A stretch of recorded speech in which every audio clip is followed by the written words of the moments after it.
మరి ఇప్పటి వరకు ఎప్పుడు కూడా మీడియా ఛానల్లో రాని సుల్తాన్ గుర్ గ్రామం గత ఒక 3 నెలల సంధి కూడా టోటల్గా పేపర్లలో కావచ్చు, టీవీలలో కావచ్చు వైరల్ కావడం జరుగుతుంది. సో దానికి కారణం ఏంటంటే గతంలో చూసుకున్నట్టయితే ఒక జెండాలకు జరిగి చిన్న ఇష్యూ ఉండే, మరి అది నార్మల్ అయిపోయింది. మళ్ళీ ఇక్కడ చూసుకున్నట్టయితే నిన్న ఈవినింగ్ మరి ఇంతకుముందుకు ఈ బొడ్రాయికి చుట్టుముట్టు రక్షణ అనేది లేకుండా ఈ రక్షణ ఏర్పాటు చేసినాక కూడా మరి ఈ విధంగా వెహికల్ తీసుకొచ్చి మరి అంటే క్లియర్గా ఒక డ్రైవింగ్ చేసేటువంటి వ్యక్తికి ముంగట ఏమున్నది లేదు చూసుకొని డ్రైవింగ్ చేయాల్సినటువంటి అవసరం ఉంటుంది.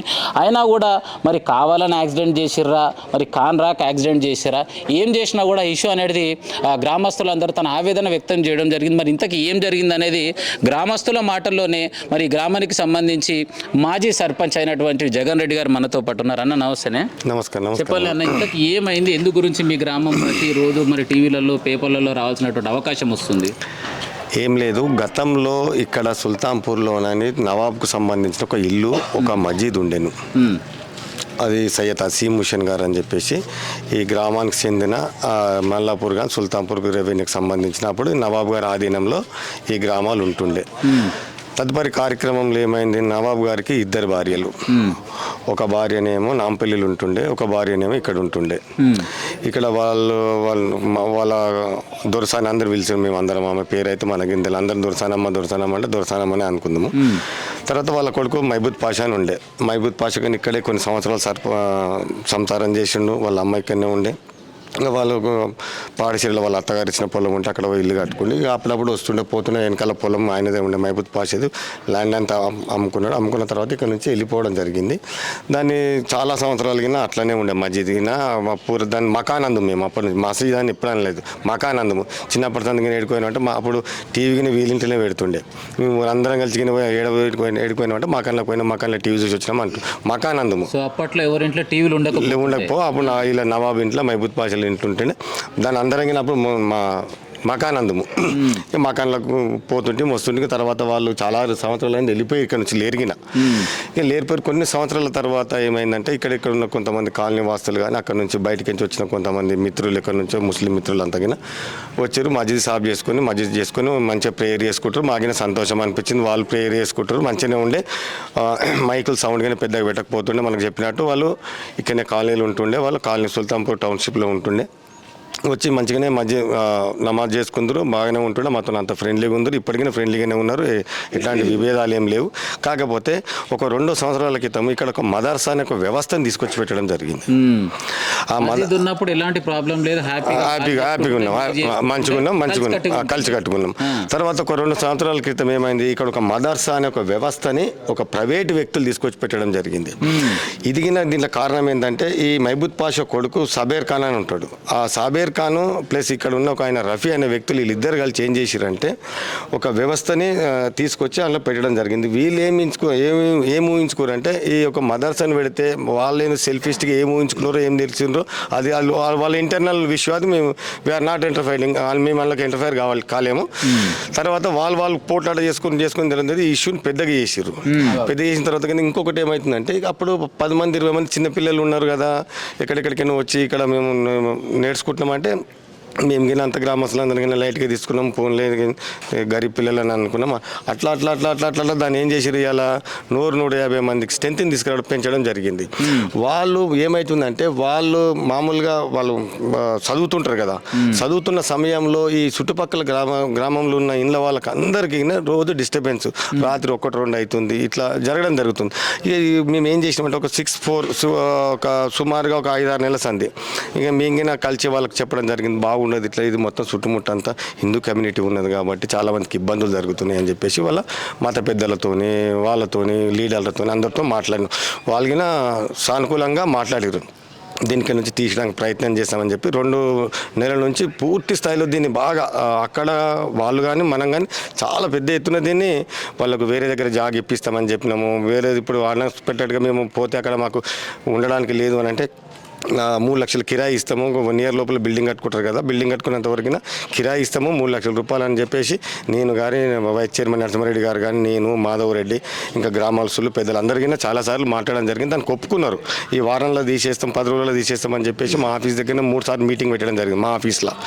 ఎందుకంటే ఊర్లో పెడితే మళ్ళీ క్యామినల్ ఇష్యూ అవుతుంది, వీళ్ళు వచ్చి వాళ్ళు వచ్చి గొడవలు, ఎందుకంటే పొద్దున్న లేస్తే మళ్ళీ అందరం ఒక దగ్గర ఉండేటోళ్ళం కాబట్టి వాళ్ళ కుల పెద్దల్ని వాళ్ళ లీడర్లని సంబంధించిన వాళ్ళందరికీ ఇప్పుడు 3 సార్లు కూర్చొని పెట్టి మాట్లాడడం జరిగింది. వాళ్ళకి విన్న తర్వాత ఏమైందంటే వాళ్ళకి మధ్యలో ఏం పడుతుందో ఏమవుతుందో ఒకరు తీద్దాము ఒకరు తీయొద్దు అని చెప్పేసి ఇట్లా వాళ్ళు మనం ఫోన్ చేసుకుని రెస్పాండ్ కావడం లేదు. మళ్ళీ ఏమైంది తీస్తా అంటారు, ఏమైంది ఇంకా తీయకపోతారని చెప్పి ఇట్లా అడుగుదామన్న సరికి మీటింగ్ పెడదామన్నా కానీ రావడం లేదు. అందుకే ఇక నిన్న అనుకోకుండా ఒక వ్యక్తి ఆ పిల్లల్ని వదిలిపెట్టడానికి వచ్చిండా, మరి ఎందుకు వచ్చిండో తెలియదు, కానీ అది షార్ప్ డ్రైవింగ్తో వచ్చేసి ఇప్పుడు మన బొడ్రాయి అంటే గ్రామ దేవత ఉంటుంది. ఈ గ్రామ దేవతకి ఇట్లా 2-3 సార్లు కింద బైక్ మీద వచ్చి వాళ్ళ పిల్లలు మీదికైనా ఎక్కివ్వడం జరిగింది. వాడు కాలు పెట్టిండు, ఇది పత్తరాయ అని ఇట్లా కొన్ని మాట్లాడినా కానీ మేము ఏం చేసినామంటే సంలాయించినాం మా పిల్లలందరికీ. వద్దు మనం పొద్దున్న లేసి ఒక దగ్గర ఉంటాము, ఇలాంటి ఇష్యూలు కావద్దు మనం అని చెప్పేసి, వాళ్ళకి తెలియక చిన్న పిల్లలు ఉండొచ్చు, వాళ్ళకి అవగాహన లేదు అని చెప్పేసి మనం మన పిల్లలకి ఇక్కడ మనం కొంచెం కంట్రోల్ చేయగలిగాం. ఇది రోజు ఇది ఒక విధంగా జరుగుతూ ఉంది. ఏదో ఒక ఇష్యూ రావడము పోవడము, వాళ్ళు ర్యాష్ డ్రైవింగ్ చేయడము, ముగ్గురు ట్రిపుల్ డ్రైవింగ్ చేయడము, ఇలాంటివన్నీ జరుగుతూ ఉన్నాయి. గ్రామస్తులకు చాలా ఇబ్బంది అవుతుంది. కాబట్టి నేనేమనంటే ఇన్ని రోజుల వరకున ఇప్పటి వరకున మేము వాళ్ళని మంచితనంతో మర్యాదతో మానవత్వంతో ఇక్కడ నుంచి ఆ మదర్సని మార్పాలని చెప్పేసి మేము తెలియజేసుకుంటున్నాం. లేదంటే ఈరోజు మాకు ఏదో ఒకటి పరిష్కారం కావాలి. మేము ఇక్కడ ఇదే జాగాలు ఇప్పుడు నిరసన జరగడం జరుగుతుంది. నిరసన కింద మేము ఆవాజులు చేయం, లొల్లి పెట్టాం, సైలెంట్గా కార్పెట్ వేసుకొని సైలెంట్గా కూర్చుంటాం. మాకు పరిష్కారము ఇది ఇవాళ ఏదో ఒకటి పరిష్కారం అయ్యేంత వరకు మేము ఇక్కడికి వెళ్ళేది లేదు. గ్రామస్తుల మందంగా ఐక్యంగా ఇక్కడనే ఉన్నాము. మేము వాళ్ళని రెచ్చగొడతలేము, మా వాళ్ళని రెచ్చగొడతలేము, ఎవరిని రెచ్చగొడతలేము, అందరం కలిసి ఉందాం. అది ఇక్కడికి పోతే అందరం కలిసి ఉంటాం కాబట్టి అని చెప్పేసి ఇదే ప్లేస్లో ఇప్పుడు మేము ఇక్కడ కార్పెట్ వేసుకొని నిరసన అంటే మీకు ఆవాజ్ చేసేది ఏం లేదు, సైలెంట్ నిరసన. మాకు ఇక్కడ నుంచి పోయేంత వరకు మేము ఇక్కడ పార్టీలకు అతీతంగా మొత్తం నో పార్టీ, ఓన్లీ గ్రామస్తులము. సరే మరి వేరే పెద్దలు ఎవరైనా వస్తే పార్టీ గీటీ ఇక్కడ ఏం లేదు, కాంగ్రెస్ లేదు, బీజేపీ లేదు, టీఆర్ఎస్ లేదు, ఏ పార్టీ లేదు. పార్టీలకు అతీతంగా అందరం కానీ మేము ఇక్కడ నిరసన చెప్తున్నాం. వాస్తవానికి అయినట్టు మాకున్నటువంటి సమాచారం మేరకు గతంలో చూసుకున్నట్టయితే ఇక్కడ ఏదైతే పక్క కాలినటువంటి వ్యక్తి అక్కడికి వచ్చి నేను ఓన్లీ నమాజ్ చేసుకోవడానికి మాత్రమే క్లీనింగ్ చేశాను, దాన్ని అదిగా చూసుకొని నేను ఒక వ్యక్తికి జస్ట్ మెయింటెనెన్స్ చేసుకొని మసీద్ని చూసుకోమని ఇచ్చాను, కానీ వాళ్ళు ఈ విధంగా మదర్సా పెడతారని నాకు తెలియదు. వాళ్ళపైన నేను కంప్లైంట్ ఇచ్చాను బాలాపూర్ పోలీస్ స్టేషన్లో. నాకు ఒక వ్యక్తి ఫోన్ చేయడం జరిగింది. ఇది ఎంతవరకు నిజమంటారు? ఆ విషయం వాళ్ళకే తెలియాలి కాబట్టి దీన్ని ఫస్ట్ తీసుకొచ్చింది ఏంటంటే దీని యజమాని సంబంధించిన వ్యక్తి సాబేర్ ఖాన్, తర్వాత రఫీక్ అని వీళ్ళిద్దరు కలిసి ఏం చేసిర్రు, వాళ్ళు ఏం మాట్లాడుకున్నారు, ఆ వ్యవస్థతో ఏం మాట్లాడుకున్నారు, ఏం సెటిల్మెంట్ చేసుకున్నారు, అది మనకు సంబంధం లేని విషయం. కాబట్టి తేవడానికి కారకులు వాళ్ళే అయ్యారు, మళ్ళీ తీయడానికి వాళ్ళే ప్రయత్నం చేస్తున్నారు అంతే. వాళ్ళు కూడా మా దగ్గర సైన్లు కూడా తీసుకుపోయి తీపిస్తామని చెప్పి సైన్లు కూడా అందరి దగ్గర ఇంటింటికి తిరిగి సైన్లు కూడా తీసుకునే లేరు. ఆమె మదర్సా తీపిస్తామని కొద్దిగా కావాలి మాకు, మీ సైన్లు పెట్టాలంటే కూడా అందరం పెట్టినాం. ఆ రఫీ అనే అతనికి అట్లా కూడా చేసినాం. సో ఫైనల్గా ఏం చేస్తే మీ గ్రామం అంతా కూడా గతంలో ఉన్నట్టు కలిసికట్టుగా ఉండే అవకాశం ఉందంటారు?